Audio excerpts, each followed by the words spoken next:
Bonjour les amis, namasté, bienvenue dans cette nouvelle vidéo.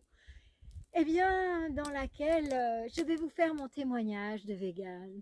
Je dis parce que plusieurs d'entre vous me l'ont demandé avec une certaine insistance. Il semblerait que je sois un petit peu une extraterrestre, d'être vegan depuis plus de 30 ans. Et je partage bien volontiers ici mon expérience avec vous. Alors, je suis devenue végane en 1991, dans l'année, en fait, pendant l'année. Je ne sais plus exactement à quel mois ça s'est passé, mais donc je compte que je suis végane depuis 1992, voilà, depuis le début de l'année 1992. Donc ça fait 31 ans que je ne consomme pas de produits d'origine animale. Je consomme ni viande, ni poisson, ni crustacés, ni lait et ses dérivés, ni les œufs. Tous ces produits d'origine animale, j'y ai renoncé. Alors, comment ça s'est passé pour moi, puisque c'est ça que vous m'avez demandé de partager. Voilà. Eh bien, ça remonte à mon enfance. J'ai jamais été très attirée, je dois le dire, par la viande et le goût de la viande. Naturellement, j'étais pas trop attirée par ça, sauf par les poulets croustillants que faisait maman le dimanche. Vous savez, la fameuse poule au pot d'Henri IV chez les Français. On a gardé un petit peu cette tradition du poulet les dimanches. Bon, voilà, poulet tarte, vous savez, dans les maisons françaises en fait, à l'époque, hein, à l'époque où les mamans ou les papas cuisinaient. Prenez le temps d'honorer la famille en lui faisant à manger. On y revient. Mais on a passé une époque où il n'y avait plus trop ça. Eh bien, je vais... ma famille, bien que je sois née à Paris et que mes parents aussi, notre famille est originaire du sud-ouest, comme on peut le voir. Et du coup, pour les vacances d'été, on allait dans la famille, dans le sud-ouest. Et du coup, une fois, je vais à la foire avec papa. Vous voyez, moi, j'ai grandi dans une ville de Haute-Savoie, une toute petite ville dans les montagnes. Et je suis venue au monde à Paris. Et je n'avais pas l'habitude des foires, en fait. Donc là, on va à la foire et je vois un petit veau. Alors, bien sûr, vous savez, j'avais une dizaine d'années, comme tous les enfants. Je suis attirée par le petit veau. Et donc voilà, je lui fais des câlins, je l'embrasse. C'était un peu un doudou sur quatre pattes, vous voyez. Et avec beaucoup de tristesse, papa me dit, ben écoute, maintenant on y va, on continue à se balader dans la foire. Et je lui dis, mais papa, pourquoi il est là, ce petit veau? Et elle me dit, parce que ils le vendent. Ah bon, d'accord, ils le vendent. Et puis je reviens à la charge, je dis, mais papa, ils le vendent pour en faire quoi? Et mon papa, qui était un homme honnête et droit, il me répond pas. Il voulait pas me dire. Vous savez, je continue. Et ben, il me dit, tu sais, on les mange les petits veaux. Et donc voilà. Alors là, en fait, ça m'a fait un tel choc quand j'étais enfant d'apprendre que ce petit veau que je considérais déjà comme un ami, quoi. Ouais. Eh bien, qu'il était là pour être vendu et que ça paraissait normal à tout le monde et qu'on allait le manger. Et c'était comme moi, un enfant. Et un enfant avec des yeux magnifiques, sans doute encore beaucoup plus innocents que les miens et avec une douceur. Je me rappelle même son odeur, avec nostalgie. Et là, dans ma tête, j'ai fait une promesse au petit veau. Et je lui ai dit, tu sais, plus jamais de ma vie, je mangerai de ta viande. Et donc, à partir de cet âge-là, à chaque fois qu'on me servait de la viande, je disais, qu'est-ce que c'est, qu'est-ce que c'est? Et en fait, on me disait, voilà, si c'était du veau, on me le disait. Je n'étais pas dans une famille, en fait, ma famille directe, mes parents n'étaient pas des menteurs. Donc, on me le disait honnêtement. Et du coup, voilà, mon premier pas, en fait, vers le renoncement à tout ce qui est animal, c'était par rapport à une histoire d'amour avec un petit veau. Bon. Et en fait, je suis une personne qui est beaucoup plus dans mon cœur que dans ma tête, malgré toutes les études que j'ai faites et ce côté très intellectuel que j'ai. Mon organe dominant depuis toujours, c'est le cœur. Donc, je ne cherche pas à comprendre et je suis mon cœur. Et je me suis toujours dit que si je suis mon cœur, ça ne peut qu'être juste. Et l'univers va m'aider. Ça, c'est une réalité que j'ai depuis toujours, en fait. Je l'exprimais peut-être pas dans des mots comme ça quand j'étais enfant et adolescente, mais ça a toujours été vrai pour moi, en fait. Et je suis ce qu'on peut appeler une forte tête. Donc, quand j'ai décidé de quelque chose et que c'est vrai, c'est bon pour moi, il n'y a personne qui me fera lâcher. Voilà, parce que c'est bon pour moi et c'est comme ça et je bouge plus. Voilà, jusqu'au jour où peut-être on me démontre que non et où je me rends compte par moi-même que bah non, là, ma vieille, ça va pas quoi. Tu perds de la masse musculaire, tu as plus ta résistance et tout. Bon, c'est une autre chose. Donc voilà, chemin faisant, là j'avais une dizaine d'années, puis chemin faisant, quand même, la viande, j'avais toujours cette relation pas très. Non, j'étais pas attirée. Je peux pas dire que j'étais attirée par la viande. Et puis à l'adolescence, eh bien, j'ai dû partir parce que dans ma ville, il n'y avait pas la section que je devais suivre après. Et, et du coup, ben, après le BEPC à l'époque, donc je suis partie dans une autre ville et du coup, j'ai dû être, quelques temps après, j'ai dû être interne parce que c'était quand même un petit peu loin. Et on a décidé, moi, mes parents, que bah, c'était bien si je restais dormir sur place et c'était pas tellement envisageable autrement. Ça m'aurait fait partir très tôt. Et à partir du moment où j'ai été en pension, en fait, j'étais en pension chez les sœurs, à partir du moment où j'ai été en pension, eh bien, j'ai arrêté complètement la viande. C'est-à-dire que, vous savez, dans les cantines, il n'y a personne qui vous surveille quand vous êtes ado. Vous voyez, style première, terminale, qui sait qui va venir voir les premières terminales, ce qu'elles mangent, quoi. Personne. Donc, ben là, tous les amis le savaient, en fait, tous les collègues de classe, on va dire comme ça. Moi, je ne mangeais pas la viande. Donc, parfois, j'échangeais ma ration de viande ou de poisson avec quelqu'un d'autre qui me donnait son fromage, qui me donnait son entrée. Voilà, je faisais comme ça des échanges ou pas. Et vraiment, c'est une époque où j'ai vraiment fait l'expérience de l'intelligence du corps hein, et en réalité qu'une partie de nous était nourrie de prana, d'énergie vitale, vraiment. Sur le coup, je m'en suis pas rendu compte et c'est des dizaines d'années après que j'ai réalisé ça. Parce que, en fait, pendant la semaine, vous voyez les cantines, ce que ça peut être, et quand vous mangez pas ce qui a d'origine animale dans une cantine française, c'est assez vite compliqué. Donc je me rappelle que parfois, en fait, je sortais de table et j'avais mangé pratiquement que du pain et quelques feuilles de salade verte. Mais il faut savoir qu'à cette époque-là, je faisais beaucoup de sport, c'est-à-dire que tous les midis, j'allais à l'entraînement de volley. Donc, tous les midis, je faisais du volley. Et puis, donc, nous mangions au deuxième service. Donc, j'allais d'abord au volley et je mangeais au deuxième service. Et aussi, je faisais à l'époque un petit peu de demi-fond et je courais. Je m'entraînais à courir. Je crois que c'était 1200 mètres de mémoire comme ça. Et donc, ça veut dire que le week-end, c'était à l'époque où je faisais de la compétition à ski. Donc le week-end, j'allais courir en fait. Je m'entraînais le samedi, on montait pour s'entraîner. Le dimanche, on avait les courses. Donc il faisait froid, c'était exigeant physiquement. Quand je rentrais chez mes parents, évidemment, je mangeais beaucoup, je mangeais bien parce que ben, je pouvais reprendre autant que je voulais de ce que je voulais et je compensais avec le fromage et tout ça. Donc je mangeais le week-end, je me remplissais bien. Mais je réalise avec le temps que vraiment j'étais nourrie d'une autre source parce que la quantité de sport et d'efforts physiques et les performances que j'avais à l'époque, et c'est même l'époque où je me rappelle, je faisais aussi du saut en hauteur, comme si ça ne me suffisait pas le reste, je faisais aussi du saut en hauteur. Je me rappelle m'être qualifiée pour les championnats de saut en hauteur et tout une année. Donc ça me revient parce que j'en ai pas fait longtemps du saut en hauteur. Et donc, vous voyez, tout ça pour dire que j'étais pas l'élève assise au fond de la classe, la pauvre végétarienne qui bouffe rien, qui bouge pas, qu'on n'entend pas. Non, j'étais dynamique, j'étais active, j'étais visible.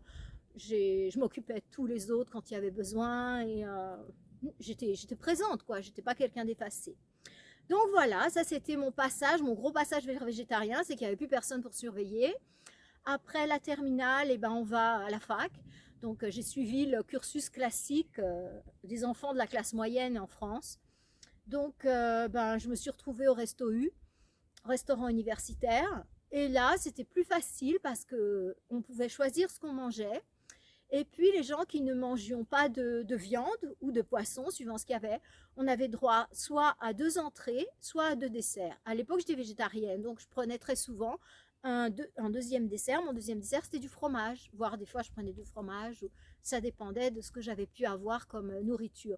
Et puis aussi, parfois, le plat principal, on pouvait en avoir plus. On demandait d'en avoir plus. Donc, par exemple, ben, si c'était des patates ou si c'était quels que soient les légumes, je pouvais assez souvent quand même en avoir plus. Donc quand j'étais au restaurant universitaire, là, les 5 années à peu près que j'ai fait avec le Resto U, et après j'alternais parce que j'avais mon propre petit studio. Donc ben là, c'est l'époque où je suis devenue végétarienne, quoi. Je, voilà. Mais j'étais pas à 100% végétarienne. C'est-à-dire que parfois, pour les fêtes de Noël, il m'arrivait de manger du poisson, du saumon. Euh, je crois que c'est à peu près tout, en fait. C'est ce que je mangeais encore à l'époque, c'était du saumon, je crois. Je me souviens pas, franchement. Mais je sais que quand est-ce que je suis venue complètement végétarienne, c'est en... Attendez, ouais. C'est quelques années avant d'être végétalienne, parce que j'ai arrêté le saumon. Sinon, je mangeais plus rien, hein, je mangeais plus d'autres produits d'origine animale. C'était juste quand venait Noël qu'il y avait le saumon. J'aimais beaucoup le saumon. Et à cette époque aussi, il pouvait m'arriver de manger encore de la viande séchée des grisons. Et ça, j'ai tout arrêté. Oh, ça devait être à peu près en 89, à peu près. Parce que là, j'ai commencé à avoir des expériences spirituelles et je me suis mise à méditer. Et 89, ouais, je crois que c'est ça. Peut-être un peu avant. Et du coup, à ce moment-là, j'ai été voir un monsieur avec qui j'allais faire mes dimanches de méditation à Paris. Je prenais mon TGV et il a dit que pour méditer, c'était beaucoup mieux d'être végétarien, pas manger les œufs non plus et tout ça. Donc à partir de là, j'ai arrêté parce que pour moi, j'avais cette croissance spirituelle qui commençait à m'habiter. Et du coup, à partir de là, eh ben, j'ai arrêté même le saumon, même la viande séchée des grisons et les œufs. Donc en fait, à partir de 88 ou 89, quelque chose comme ça, à partir du moment où j'ai vraiment commencé une pratique de méditation régulière, c'est-à-dire tous les soirs, eh bien, ma conscience s'est modifiée et du coup, comme tout le monde en fait, mon alimentation s'est modifiée. Quand on modifie sa conscience, l'alimentation se modifie elle aussi. Ça m'est arrivé, comme ça vous est sans doute arrivé.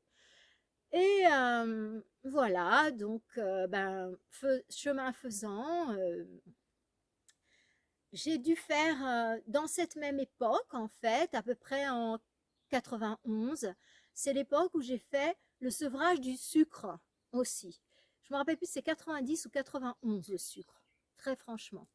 Mais je sais qu'en 92, qui est un moment phare pour moi, avril 92, ma première expérience spirituelle très très forte, où j'ai changé de plan de conscience, ou le truc qu'on n'oublie jamais, ça c'était en 92, avril. Et je sais que là, j'étais déjà végane, sans sucre, sans café. L'alcool, j'en ai jamais bu. Donc, à peu près en 91, j'ai arrêté totalement le sucre parce que moi, j'avais souffert d'hypoglycémie. Donc, mais grave, hein, à m'évanouir. Hein. Donc là, j'ai dit non, non, non, ça c'est stop. Moi, je vais me guérir. J'arrête complètement le sucre. Alors, avec les symptômes de sevrage et tatata et tatata. Et là, j'ai arrêté complètement le sucre. Je lisais toutes les étiquettes et tout. C'était sucre pour moi, zéro. Donc, ça a été un passage aussi. Cette période-là où j'ai eu beaucoup de renoncements. Et ça correspondait à une période importante d'éveil spirituel, en fait. Quand on s'ajuste spirituellement, obligatoirement, notre alimentation s'ajuste. Donc, toutes ces fluctuations qu'apporte le sucre au niveau de notre pancréas, eh bien, c'était plus possible dans ce chemin vers lequel je me dirigeais. J'ai fait un autre sevrage, j'en parlerai peut-être dans une vidéo un jour, parce que ça a été très violent, très difficile, et voilà, on va dire que je me suis moi-même guérie. Mais je ne suis pas prête pour en parler, surtout de quelque chose qui était soi-disant inguérissable. Mais voilà. Donc, contentons-nous du sujet de cette vidéo qui est mon expérience de 31 ans de vegan. Alors, à partir de là, je faisais toujours beaucoup de sport. C'est une époque où, en 1990, j'ai arrêté mon travail. J'avais fait des études largement supérieures, puisque à la base, j'ai fait des études pour être expert comptable, DECS, et j'ai fait 1 an de stage dans un cabinet comptable. J'allais dans la direction d'être expert comptable, quoi. Et j'ai tout arrêté, en fait. Et là, je suis devenue professeure. Donc, j'ai enseigné comptabilité, finance, fiscalité pendant un certain nombre d'années dans le supérieur en France. Et il y a un moment où j'ai vu le dessous de ce qui se passait au niveau des examens. Je ne veux pas faire de polémique, je ne veux pas en parler. Et ça m'a fait un choc brutal. J'étais devenue professeure principale, responsable de 2 sections de BTS, première et deuxième année. Donc, c'était le prof de référence, c'était moi. Les élèves m'ont été très confiants en moi. Et quand j'ai vu certaines choses aux examens, j'ai compris, j'ai beaucoup d'intuition, donc mon intuition me l'a montré, et du coup j'ai observé, et c'était malheureusement vrai. Donc, ne me posez pas de questions sur ce que c'était, je ne veux pas entrer en polémique là. Donc, mais c'est ce qui a fait que j'ai repris, parce que je savais que mes premières années, ils comptaient sur moi, j'allais être leur prof principal de deuxième année, année de BTS. Et donc, j'ai repris la queue basse, et en décembre, j'ai pas pu, je pouvais pas les faire travailler, je faisais beaucoup travailler les élèves pour qu'ils réussissent, hein, et j'avais plus le cœur à ça, j'avais plus le feu comme ça, donc j'ai donné ma démission. Personne n'a compris parce que j'étais très très bien vue de ma direction, j'étais très bien vue des élèves, j'ai eu d'excellents résultats aux examens, j'étais très bien payée, j'étais très jeune. Et pour être déjà à ce poste, j'étais la plus jeune, on me confondait avec les élèves. Et bah, du coup, j'ai eu vite cette ascension comme ça.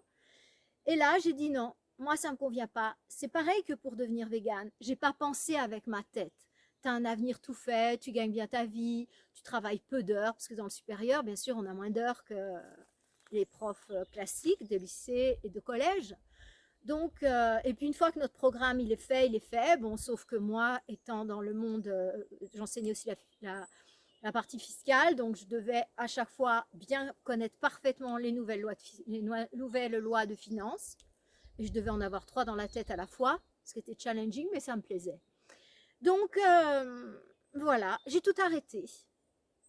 Oh, ouais, c'était totalement la surprise. J'ai dit non, j'ai plus le feu sacré, j'arrête. Et là, immédiatement, il m'est tombé quelque chose du ciel. Comme je fais toujours au moins 2 métiers à la fois et qu'en fac, je faisais 2 années en même temps. Donc, en fait, à côté, j'avais fait ma formation de prof de gym. Étant moi-même responsable de la section, je pouvais organiser les horaires. Et du coup, ça m'a permis de suivre une formation de prof de gym et d'avoir un brevet d'état de prof de gym.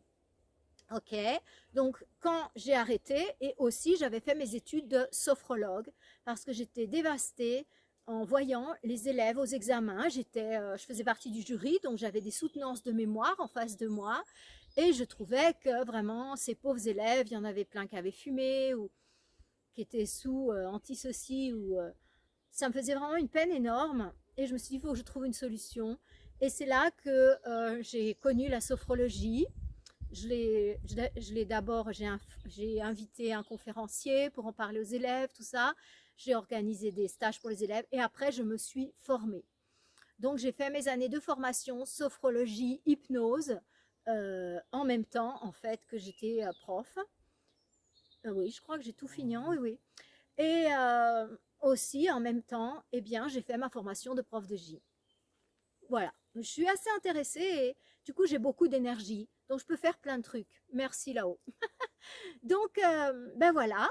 Donc, du coup, là, j'ai changé de vie professionnelle complètement. On m'a proposé des cours de gym à plein temps. J'avais plus de ressources. Ben, j'ai dit, bah oui, allez, on y va. Tout ça pour vous dire que quand je suis devenue végane en 1991, j'étais prof de gym à temps complet. Donc, un prof de gym à temps complet, je faisais que des cours. Pour gagner ma vie, je vivais à Genève, eh bien, pour gagner ma vie, je faisais 3 à 5 cours par jour. Et c'était pas des cours de stretching. Hein. Des cours de stretching, j'en avais peut-être 1 ou 2 par semaine. Je crois que j'en avais 1. Donc, et je ne donnais pas de cours de yoga à l'époque. Donc, c'était tous des cours où vous sortez, vous êtes rincé, quoi. Il n'y a plus 1 centimètre de sec. Et j'en faisais comme ça 3 à 5 par jour. Ouais. Et le week-end, qu'est-ce que je faisais? Eh bien, le week-end, j'allais donner des cours de ski. Donc, mon corps ne s'arrêtait jamais, jamais, jamais. Et c'est à cette époque, les amis, que j'ai arrêté les produits d'origine animale. Ouais. Comment ça s'est passé pour moi? Ben, en fait, comment ça s'est passé pour moi? J'étais, mon jardin, en fait, j'avais un rez-de-jardin à l'époque. Et mon jardin, si vous voulez, j'étais tout au fond du lotissement. Et mon jardin, il donnait sur une exploitation agricole.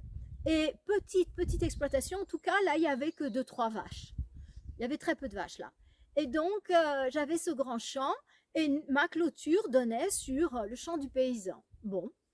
Et je m'étais liée d'amitié avec les 2-3 vaches qu'il y avait là. Je les connaissais et je les caressais, je leur donnais un petit peu d'herbe. Enfin, vous savez comme on fait avec nos amis animaux. Et donc, bah, j'étais vraiment voisine. Hein. Je voyais la ferme. J'avais un premier étage, puis un deuxième étage. Donc, en haut de ma chambre, je voyais vraiment bien ce qui se passait à la ferme. Et j'avais repéré qu'il y avait un camion qui venait tout le temps, qui venait, et puis que ça faisait beaucoup meugler les vaches et tout ça. Mais moi, je n'ai pas grandi avec des parents agriculteurs ou fermiers. Donc, je ne savais pas tout ça. Pour moi, le fromage, pour moi, à l'époque, eh ben, les vaches, elles avaient toujours du lait. Et puis, on prenait leur lait, puis on mangeait leur fromage, et puis tout va bien, quoi. Tout est éthique dans cette histoire-là. J'avais pas du tout compris l'histoire. Et je demande à une de mes copines proches qui, elle, avait des parents fermiers. D'ailleurs, elle m'apportait régulièrement du beurre de la ferme, du reblochon, un délice, et de la tome qu'on fait en Haute-Savoie, absolument délicieux. Donc, chaque semaine, à peu près, on se voyait, elle m'apportait mes produits, et tout allait très bien. Mais je lui dis, mais comment, regarde, qu'est-ce qui se passe avec ce camion et tout ça. Pourquoi il y a des camions, je vois pas de vaches en plus. Ben, elle me dit, mais Flo, mais c'est le camion de l'abattoir. Ah bon, je lui dis, le camion de l'abattoir? Non, non, non, parce que tu vois, là, il y a 3 vaches, je les connais, vous voyez, il y en a qui ont des taches, il y en a qui ont pas de taches, donc on les reconnaît. C'est comme vos animaux domestiques, vous les reconnaissez, non? Donc moi, je reconnaissais les vaches. Et je dis, ah non, non, non, non, parce que ces vaches-là, ça fait plusieurs années que je les vois et bah non, pas du tout, elles vont pas à l'abattoir, non. Mais elle me dit, mais c'est pour les veaux. Oh, je lui dis, alors là, je réalise, parce elle m'explique toute l'histoire avec les veaux. Mais c'est fou comme quand on veut pas voir, on ne voit pas. Elle me dit, mais enfin Flo, pour que les veaux, ils aient du lait, il faut qu'ils vèlent.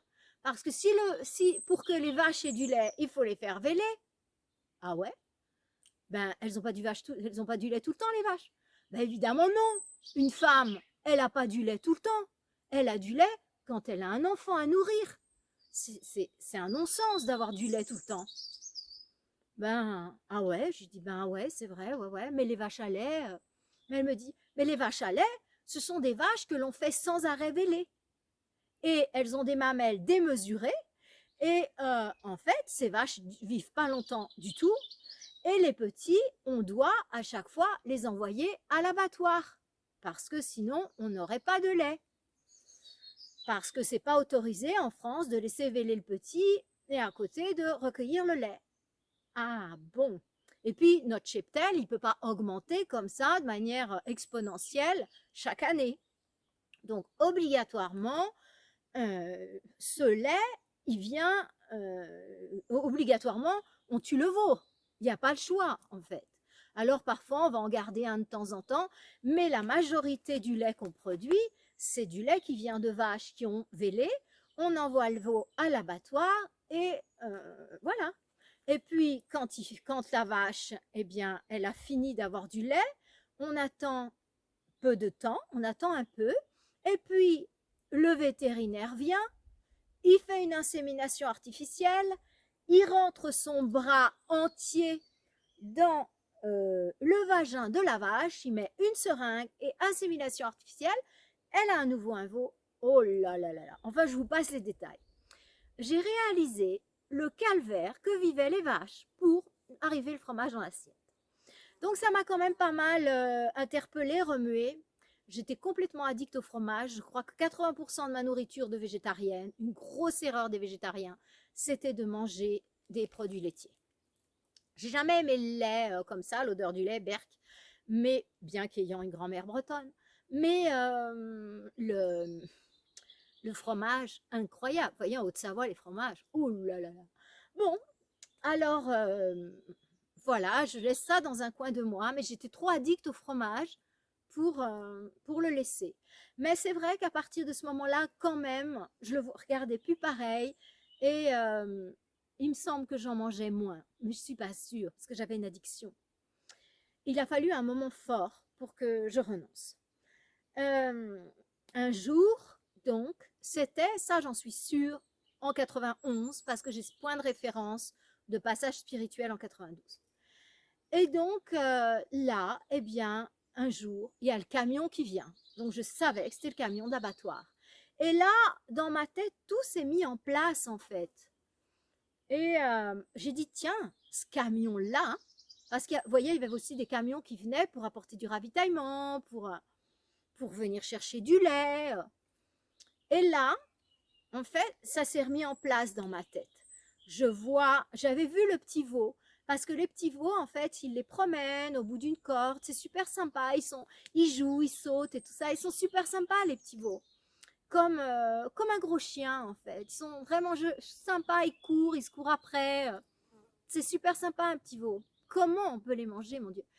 Et donc là, j'entends la vache qui meugle affreux, et puis, mais vraiment à déchirer le cœur.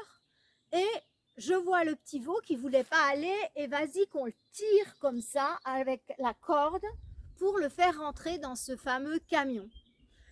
Et là, ça m'a glacé le sang. J'ai cru, j'ai dit non, c'est pas possible. Et du coup, j'ai demandé à ma copine. Je l'ai appelée. Je lui dis écoute, voilà, il y a un camion comme ci, comme ça qui est venu. Ils ont tiré un petit veau, ils l'ont mis dedans. Et la vache a meuglé, meuglé, meuglé. Ça m'a déchiré le cœur. Est-ce que tu penses que c'est pour l'emmener au vétérinaire, pour lui faire ses vaccins ou je ne sais pas quoi ou Et ma copine, elle me dit, mais enfin, c'est bien entendu pour l'emmener chez le vétérinaire, à l'abattoir, parce qu'on ne peut pas garder toutes ces bêtes. Et là, j'ai raccroché, je me suis effondrée en larmes et j'ai dit, j'avais les meuglements de la vache dans mon cœur. Et j'ai dit, plus jamais de ma vie, je mangerai des produits laitiers. Je le jure, plus jamais de ma vie, j'y toucherai. Et j'ai fait cette promesse à la vache que j'avais appelée Marguerite. Vous voyez, pas beaucoup d'imagination sur ce coup-là. Bref. Donc, le jour même, elle n'était pas dans le champ, hein, ou c'est le soir. Dès que j'ai vu Marguerite, en fait, je suis allée à ma clôture avec une infinie tristesse. On s'est regardé et dans ce regard, il y a quelque chose qui est passé. Elle m'a transmis ce qu'elle sentait, sa déchirure. Et moi, je lui ai transmis le fait que plus jamais, ça sera de ma faute ce qu'elle ressent là. Et je lui ai dit, à l'époque, avec ma manière de communiquer avec les animaux, et je, je communiquais pas si consciemment que maintenant avec les animaux. Et, euh, et je lui ai promis, face à face, je lui ai dit, je te jure, je mangerai plus jamais de produits laitiers. Plus jamais. Et pour moi, cet élan du cœur, il m'a guéri toutes mes addictions au fromage.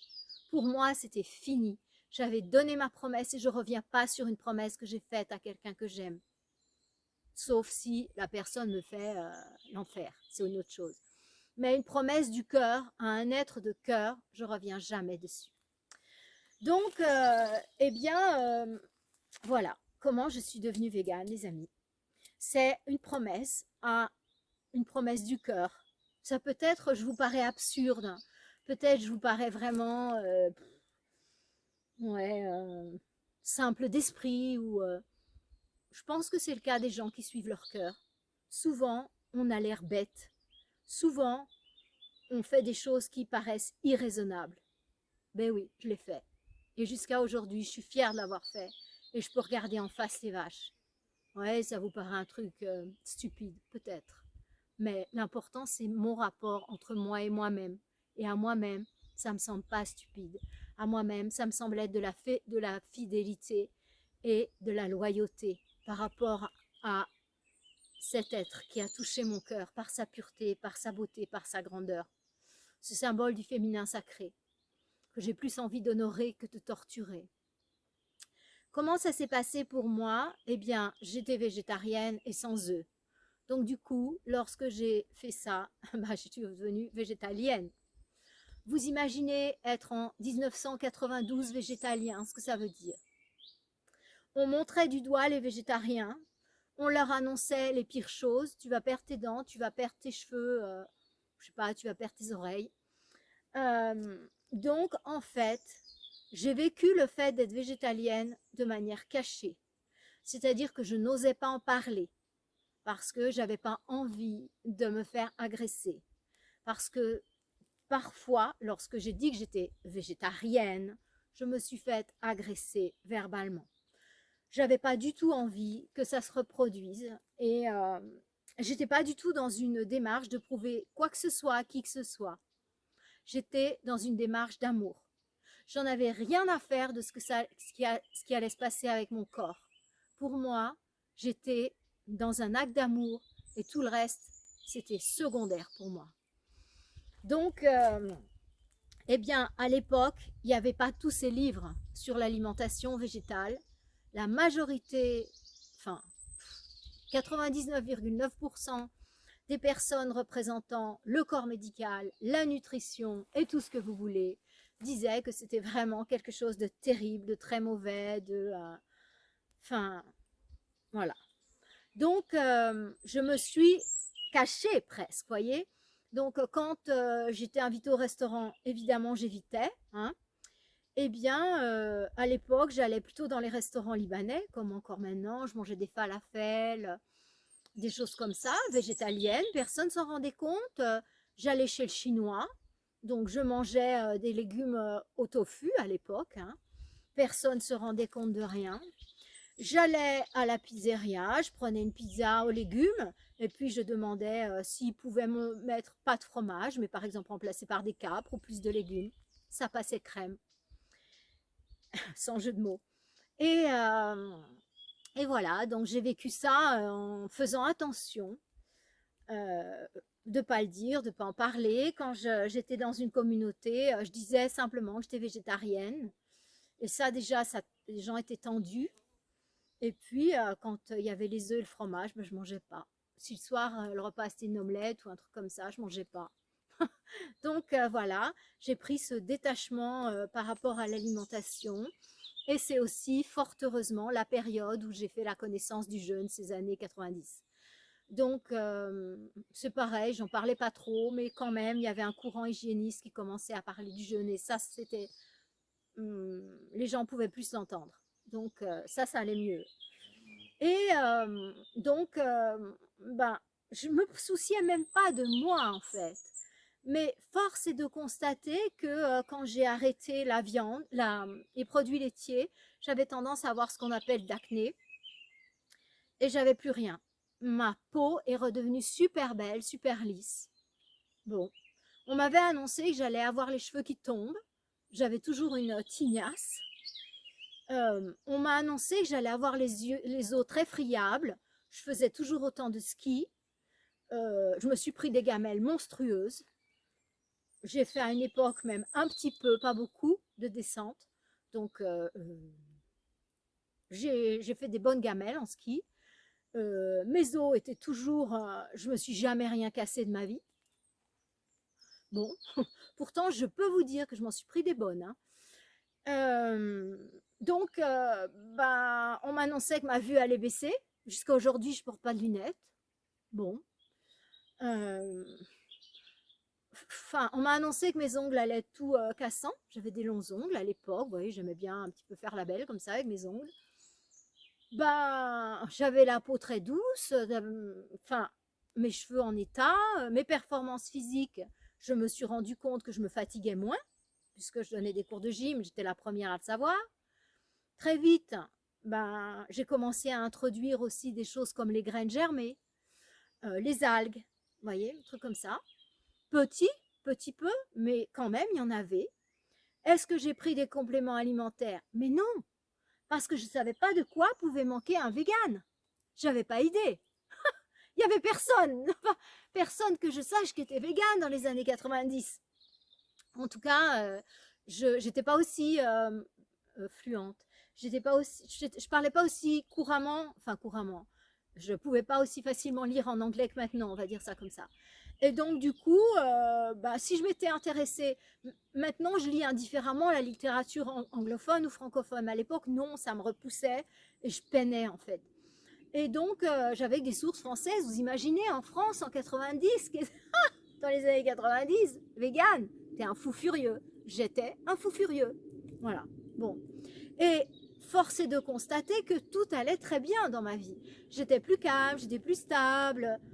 Puis en plus, j'avais arrêté le sucre. Donc, ouais, je me sentais de mieux en mieux en vérité. Et tous les drapeaux noirs qu'on agitait devant moi, ben, j'en voyais aucun. Et je prenais aucun supplément puisque je savais même pas qu'on pouvait manquer de fer, de vitamine B12, de machin. J'avais aucune idée de tout ça, moi. Aucune. Et ça a duré ben longtemps. Ça fait seulement une dizaine d'années.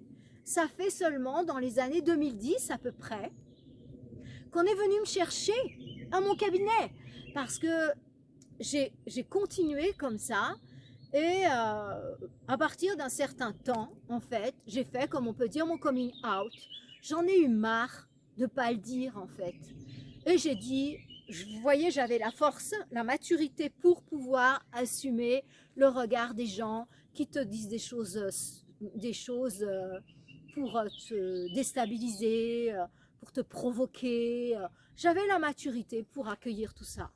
Donc j'ai dit, ok, je le dis, tu manges pas ça? Non, je suis végétalienne. Point barre. Le mot vegan, moi, quand je suis devenue végane, il n'existait pas. Hein. Je l'ai appris après. Donc moi j'étais végétalienne, quoi, pour vous le faire en simple. Et à partir d'un certain moment, j'ai dit, ok les gars, moi je m'affirme comme ce que je suis. Ceux qui m'aiment, ils continueront à m'aimer parce que c'est du vrai amour. Et ceux qui commencent à me piquer, à s'éloigner, parce que je ne partage pas leurs entrecôtes au mori ou leurs truites aux amandes, ou je m'en fous, c'est pas des vrais amis. Parce que moi, mes amis, ce sont des gens qui sont toujours là, quoi que je mange et quoi que je fasse. Parce que ce sont des vrais amis. Des amis du cœur, pas des amis de la tête, pour ce que je leur apporte. Non, non, non. Très, très bien si ça trille, les amis. Pas de souci. Et donc, voilà. Je me suis mise à le dire et les gens autour de moi, voilà, m'acceptaient comme j'étais. C'est vrai que j'étais différente, mais voilà. On commençait à parler un petit peu d'alimentation saine. Il y avait de plus en plus de végétariens et même des gens connus qui devenaient végétariens. Donc, ben voilà, moi j'étais végétarienne avec un petit plus, quoi. Donc voilà. Et un jour, donc j'ai entendu ce mot, tiens, vegan, sans E, là, les anglais, tiens. J'ai lu ce que c'était, ben c'était comme moi. Et tiens, je me suis dit, tu vois, je deviens à la mode, là, les gars. Bon, après avoir été humiliée, après avoir caché mon mode alimentaire, je suis devenue à la mode. Bon, cool. Voilà, l'humain. Donc, jusqu'au jour où il y a quelqu'un qui vient dans mon cabinet faire une consultation et qui me dit bah, vous êtes vegan, puisque à l'époque, après, on le savait, parce que je me suis spécialisée comme naturopathe dans les processus de détox et de passage alimentaire. Et c'est aussi une des raisons pour lesquelles je connais très bien ça, puisque je l'ai vécu, je l'ai partagé avec un certain nombre de personnes et j'ai vécu moi dans ma chair. Donc voilà. Et puis là, on vient me voir et puis cette personne me dit, écoutez, là on est en train de lancer une association végane et tout, vous voudriez pas venir faire une conférence pour le lancement? Je l'ai regardé, j'ai marqué un temps d'arrêt. Ah, j'ai dit, là les gars, il se passe quelque chose. Je la regarde, j'ai vraiment marqué un temps d'arrêt parce que je m'étais tellement fait rentrer dans le cadre, excusez l'expression, que je me suis dit, bon, bah, j'ai peut-être pas forcément envie de me trouver en train de 50, face 50 personnes ou quoi, qui vont me rentrer dans le cadre. Voilà. Puis voilà, j'étais dans une petite vie confortable, naturopathe en centre-ville, avec commencé à avoir une bonne renommée, prof de yoga assez connu et tout. Est-ce que j'ai envie de... Ben oui, j'y suis allée. Et j'y suis allée et ben, je me suis rendu compte que, en fait, la salle était bondée. C'était une petite salle, hein. Il y avait peut-être pas beaucoup, hein, peut-être une cinquantaine de personnes. Mais j'en revenais pas. En fait, ils avaient prévu une salle, mais il n'y avait pas du tout assez de place. Moi, j'étais comme ça, je les regardais, les gars. Je dis, mais attendez, là, vous venez m'écouter sur Vegan? Ah ouais, c'est nouveau, ça. Bon. Et puis, bon, bah, je leur ai expliqué, bah, comme je l'ai fait dans la vidéo précédente sur les protéines vertes, mais plus en détail, vous voyez, comment passer à une alimentation verte et tout ça, et tout ça, et tout ça. Et voilà. Et beaucoup d'applaudissements, beaucoup de questions de personnes intéressées. Et là, c'était pour moi, c'était... Ouais. C'est vraiment une grande surprise, vous voyez. Et des personnes formidables qui sont venues me voir après la conférence, qui m'ont partagé un tas de choses. Waouh! Et puis du coup, après, il y en a d'autres qui m'ont demandé si je pouvais venir faire une conférence sur devenir végane et ta. Ah, je dis, tiens les gars, là, le monde, il a vraiment changé. Donc, je me suis adaptée à ça. Puis du coup, bah, bien sûr, ma visibilité a augmenté et j'ai eu de plus en plus de patients véganes qui venaient chez moi. Ben oui, parce que se faire suivre par un naturopathe qui a 20 ans d'expérience végane, plus de connaissances naturopathiques, ben, c'est sûr que ça fait toute la différence, hein. Donc, par exemple, une naturopathe qui est végane va jamais donner de l'homéopathie classique parce que les granules d'homéopathie, c'est du lactose, hein. Donc, bien sûr, nous, on a un laboratoire suisse qui s'appelle, bon, pardon pour la pub, Spitnagel, qui est un bon laboratoire, hein. Enfin, moi, c'est celui que je prescris, hein. Et Schmidt-Nagel, non seulement leurs souches sont de bonne qualité, mais en plus, on a la possibilité de faire mettre le produit sur du xylite. Donc, c'est-à-dire qu'on ne met pas sur du lactose. Parce qu'avec l'alcool, il y en a certains, on peut le faire sur l'alcool, je suis d'accord, c'est ce que je fais quand il n'y a rien d'autre. Mais pas toujours supporté. Il y en a qui ont eu des problèmes d'alcoolisme, il y a les enfants, donc c'est pas si... Voilà. C'est beaucoup plus pratique. Nous, ce qu'on a en Suisse, c'est du xylite. Et par exemple, un naturopathe vegan, il va vous donner que des remèdes comme ça, parce que lui, il a déjà pensé à ce qu'il y a dans le remède, alors que les autres, ils le savent peut-être pas forcément. Vous voyez, comme on le dit, on ne remplace pas l'expérience, hein. Voilà. Et moi, en plus, je teste les remèdes. Bon, eh bien, ma santé, elle a été de mieux en mieux. J'ai commencé à avoir des patients qui me posent des questions, donc des patients qui étaient véganes et qui me disent, voilà, je suis enceinte, je suis végane, vitamine B12, machin. Ouais, les gars, ouais, d'accord. J'ai commencé à entendre parler de cette vitamine B12, je crois après 20 ans de végane. Ah ouais, alors je suis supposée en manquer? Ouais, ouais, ouais, bon. Il y avait j'avais 2 élèves qui étaient des scientifiques dans un de mes cours de yoga. Ils m'ont annoncé les pires trucs, que j'allais avoir mes os qui allaient se décomposer, tout ça, dans 7 ans. Ben oui, mais maintenant, ça fait 30 ans, les gars, hein. Donc, faut trouver autre chose, parce que je suis la preuve vivante que non. Donc, est-ce que j'ai pris des suppléments en B12? Jamais. Et j'ai pas l'air trop dévastée après 30 ans. J'ai jamais pris de complément en B12. Est-ce que je mange des aliments où il y a de la B12? Oui, parce qu'elle est fermentée. Et parce que je suis une consommatrice de lacto-fermenté, comme toutes les personnes qui ont une alimentation saine à tendance vivante. Donc, il y a des il y a de la B12, il y en a aussi dans la terre qui est bio. C'est-à-dire que par exemple, mes carottes ou quoi, je les épluche pas, je les frotte avec la brosse, avec cette idée de vitamine B12 qu'on m'a mis dans le crâne maintenant. Donc, et puis, je laisse comme ça, voilà. Ça ne craque pas, hein, mes poireaux, mes carottes, ne vous inquiétez pas, je fais des bonnes soupes, hein. Non, ça craque pas chez moi. Euh, mais, est-ce que j'ai suppléé en fer? Ben non, j'en savais rien. Et vous savez le pire, c'est que quand j'étais enfant, eh ben souvent j'avais de l'anémie. Je me rappelle, maman, elle me donnait des espèces de fer, et puis comme le fer chimique, eh ben évidemment, ça me donnait mal au cœur et ça empirait la situation, je mangeais encore moins. Bon, vous connaissez l'histoire avec le fer chimique. Alors du coup, moi qui avais eu des périodes anémiques quand j'étais petite, depuis que j'étais végane, tout allait bien. J'avais mes lèvres bien rouges. J'ai quand même étudié la médecine naturelle, donc je sais reconnaître une anémie. J'avais les lèvres bien rouges, le rouge de l'œil était bien rouge. J'avais pas de signe d'anémie, moi. Et j'avais une pêche d'enfer pour faire du sport. Et tous les gens qui m'ont connu, qui m'ont vu sur mon podium dans des salles pleines avec mon micro et transpirer comme un bœuf, peuvent en témoigner. Et j'étais déjà végane, les amis, j'étais déjà végane. Donc, est-ce que j'ai suppléé? Eh bien non, j'en savais rien. Pendant toutes ces années, j'en savais rien. Alors, maintenant, j'ai beaucoup étudié la médecine naturelle jusqu'à faire un doctorat, vous le savez. Donc, j'ai beaucoup d'années de médecine derrière moi.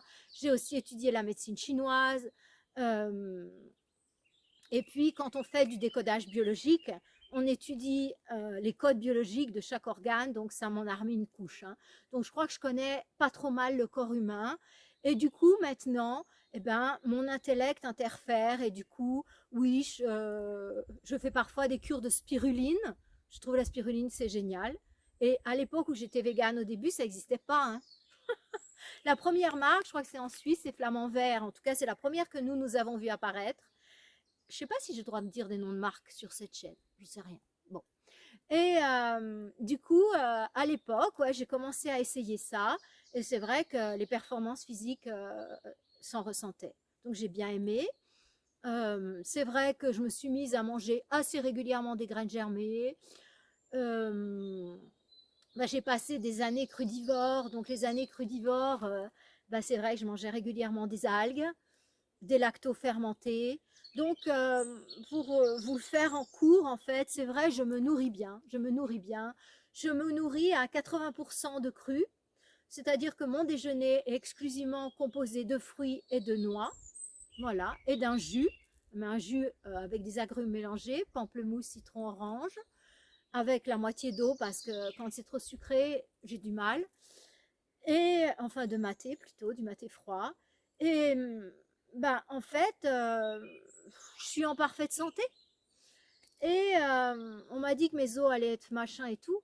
Mais le dentiste qui a dû me faire une intervention un jour m'a dit j'ai jamais vu des os aussi durs. Et en fait, il transpirait tellement, il n'arrivait pas. Il m'a dit mais c'est pas possible. Mais c'était un Indien, il me l'a dit en anglais, c'était un film. Et c'est un grand gaillard, hein, mon dentiste, hein. C'est un grand gaillard balèze. Très très bon, hein. Et du coup, j'ai su. Il m'a dit, mais qui c'est qui t'a fait des os aussi durs? J'ai jamais vu ça. J'ai dit, tout va bien, je suis végane et je mange pas de produits laitiers et j'ai les os les plus durs. Bon, maintenant, je sais pourquoi. Parce que j'ai lu les études qui prouvent que plus on mange de produits laitiers, plus on a de déficiences. Je sais qu'on ne peut pas le fixer, le calcium du lait. en tout cas très peu, et que le fait de le faire rentrer en soi, ça abaisse le calcium sanguin. Bien sûr que je le sais. Mais à l'époque, voilà quoi. Donc, je voulais faire ce témoignage pour vous dire, suivez votre cœur. Essayez. Si votre cœur, il vous dit, vas-y Jocelyne, arrête la viande, tu vas voir ce qui se passe. Eh bien, je te dis, Jocelyne, j'ai pris un nom par hasard, regarde ma vidéo sur les protéines vertes, c'est la précédente, et passe aux protéines vertes, regarde ce qui se passe.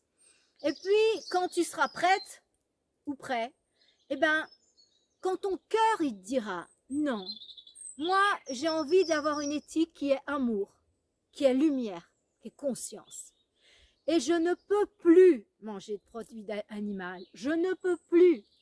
Eh bien, alors là, le passage, il se fera facilement. Donc, cette vidéo, c'est parce que vous m'avez demandé de vous parler de moi, de mon expérience. Et je crois qu'elle est importante parce qu'on n'est pas si nombreux que ça à être végane depuis 31 ans. Ouais, pas si nombreux que ça, les gars. Et les filles. Donc, c'est pour ça que je l'ai fait. Mais ne faites pas comme moi. Je vais vous dire une chose que je dis toujours à mes élèves de yoga. Bien sûr, les professeurs de yoga, on est flexibles. Je veux dire, sinon, si votre prof de musique, il ne sait pas jouer de la musique, c'est juste dommage. Donc, bien sûr que le prof de yoga, il est flexible et parfois, dans certaines positions, c'est impressionnant. Et les élèves, on regarde comme ça. Et en fait, où ils regardent les autres, comme ça, les débutants. Et en fait, je leur dis toujours, l'important, ce n'est pas la hauteur. Ce n'est pas le fait que vous soyez souple ou pas souple l'important. C'est d'avoir la bonne clé pour la bonne serrure. Si vous vous torturez pour arriver à mettre votre poitrine par terre comme moi, ça va être plus néfaste pour votre corps que positif.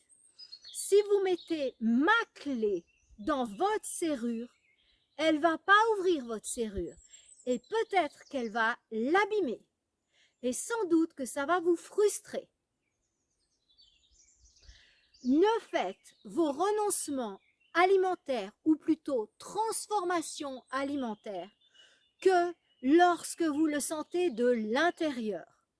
C'est pas parce que votre collègue de travail l'a fait, c'est pas parce que moi je l'ai fait, c'est pas parce que votre mari l'a fait, ou votre épouse, ou vos enfants, que c'est le bon moment pour vous. Faites-le vraiment en conscience et avec le cœur. Tout est un, en fait, tout est un. C'est-à-dire que lorsque notre vibration intérieure se transforme, notre croissance spirituelle s'opère, il y a des choses que l'on ne peut plus faire parce que c'est plus en accord avec notre vibration. Pourtant, on les a fait peut-être 50 fois. Il y a un moment où, trompez votre femme, il y a quelque chose qui se passe, vous ne pouvez plus. Soit vous partez avec l'autre, soit vous arrêtez. Parce que votre conscience spirituelle a changé, vos valeurs ont changé, vous avez donné de plus en plus de place à la voix du cœur.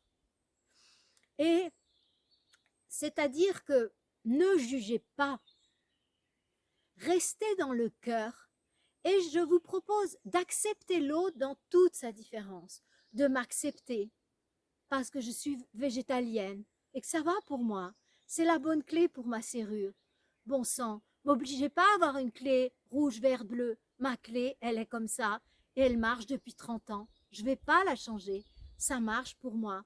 Mais moi, je ne vais pas vous imposer de prendre ma clé. Elle ne va pas ouvrir chez vous. Mais en revanche, vous respectez-vous. Il y a peut-être un moment où vous allez souhaiter changer de serrure parce que la porte n'est pas assez résistante ou parce que vous changez d'habitation ou quoi. Et quand vous en serez arrivé là, oui, la clé va changer. Voyez, mais faites pas l'inverse. Changez pas la clé avant de changer la serrure. J'espère que cette métaphore vous permet de comprendre. Ne forcez pas les choses. On a le droit d'être ce qu'on est. On a le droit de manger on a le droit de manger les animaux. On a le droit de boire le lait de la vache. Parce que c'est nous qui nous donnons notre droit. Parce que c'est en fonction de nos croyances. Parce que c'est en fonction de nos mémoires karmiques et transgénérationnelles. pour certains d'entre nous, le fait de devenir végétalien, eh bien, c'est une faute de loyauté par rapport au clan. Je vous donne mon exemple avec l'alcool. Je suis d'une famille française traditionnelle où le vin est très important. On avait des bons vins à la maison et pour les fêtes, on sortait ces bons vins. Enfin, c'était vraiment une culture classique. Et du coup, maman n'a jamais bu d'alcool, jamais fumé, parce qu'elle trouvait ça vulgaire pour une femme. Peut-être, il y a ça aussi dans mes mémoires, j'en sais rien. Mais en tout cas, moi j'adorais mon papa et je voulais faire comme papa. Et papa buvait du vin et pour les fêtes, ils appréciaient ces vins et on sortait un mouton machin pour Noël. Ah bon, et moi, c'était pas possible. Et du coup, papa a commencé à me mettre une goutte d'eau de vin dans mon eau quand j'étais petite pour m'habituer, parce que je voulais faire comme lui. Mon Dieu, horrible, je détestais ça. Et pour être comme mon papa et faire plaisir à mon papa, je buvais ma petite goutte de vin dans l'eau. Je détestais ça. Et il y a un moment où je dis non papa, moi j'aime pas le vin. Je crois que j'aimerais jamais l'alcool. Hein. Et je déteste ce goût. Et là, en fait, eh bien, j'ai eu un conflit de loyauté familiale. Parce que en refusant le vin, il y a une partie de moi qui était en conflit avec mes mémoires transgénérationnelles qui font que pour les fêtes, on célèbre avec du vin, on offre des bons vins, voyez. Donc, ne pensez pas que changer d'alimentation, c'est simple. Ne pensez pas que ça va se faire sans bulle. Il faut qu'il y ait eu ces ajustements aussi, au niveau de vos mémoires transgénérationnelles surtout. Parce que l'alimentation, il y a un gros truc de loyauté familiale à affronter. Les premiers qui vont vous rentrer dans le cadre, pardon, ce sont vos parents, votre maman en particulier, parce qu'elle a l'impression d'être rejetée. C'est elle qui vous a appris à manger tout ça. Mais elle l'a appris de sa grand-mère, de son arrière-grand-mère. Voyez ce que je veux dire? Moi, j'ai appris à faire un gratin dauphinois, évidemment, avec ma maman. J'ai appris à faire mijoter des aliments avec ma maman. Chez nous, c'était maman qui cuisinait. Et donc, il y a toute une lignée comme ça. Vous voyez, j'ai appris à faire des bonnes tartes avec la pâte sablée, avec du beurre. Et en fait, c'était... ouais, j'étais en contact avec la fidélité au clan. Et c'est pour ceux qui ont fait du transgénérationnel, c'est un gros point. C'est un gros point. Ouais, la fidélité au clan. Ça nous bloque sur pas mal, certains, hein, pas tous, hein, mais ça peut nous bloquer à un certain nombre de niveaux, quoi. Voilà. Hein. Donc on porte tout ce que nos ancêtres nous ont transmis. Et je vous assure, il y a 30 ans, il n'y avait pas de vegan. Hein. Peut-être vos parents étaient végétariens si vous avez eu ce don du ciel, mais c'est pas souvent. Hein. Voilà les amis, eh bien j'ai eu du plaisir à vous partager cette expérience. Que vous la trouviez loufoque ou quoi, c'est pas grave parce que je vais dire j'ai l'habitude. Et moi qui ne suis pas vaccinée, quand je me suis fait traiter de tous les noms d'oiseaux, eh bien ça m'a absolument rien fait. Les autres, ils étaient dans tous leurs états, rejetés par la famille et tout. Ben oui, mais moi, il n'y a pas de problème parce que je l'ai déjà vécu il y a 30 ans. Donc, moi, alors là, j'ai vécu super bien l'histoire du Covid avec le rejet. Ça me barbait un peu de ne pouvoir rentrer dans les lieux, ça, je dois l'avouer. Mais alors, l'attitude des gens, l'humiliation, le rejet, vas-y, vas-y, je suis prête. Je me suis entraînée, voyez. Donc, on grandit, les amis, ce qui tue pas fait grandir. Allez, mettez votre bonne clé dans la bonne serrure. Mon expérience, c'est juste un partage comme ça. Je ne veux pas vous convaincre de quoi que ce soit, parce que c'est votre cœur, le boss. Voilà, les amis, et par votre tête. Hein. Non, non, non. Votre tête, elle va vous en dire de tout. Tu vas manquer de ci, tu vas manquer de ça. Non, non, non. Lâchez-la, passez-la. Ça sera tellement plus calme. Les amis, je vous remercie. Et puis, je vous souhaite une lumineuse semaine. Faites vos essais, vous risquez rien. Namasté. Excellente semaine et au plaisir de vous voir dans ma prochaine vidéo.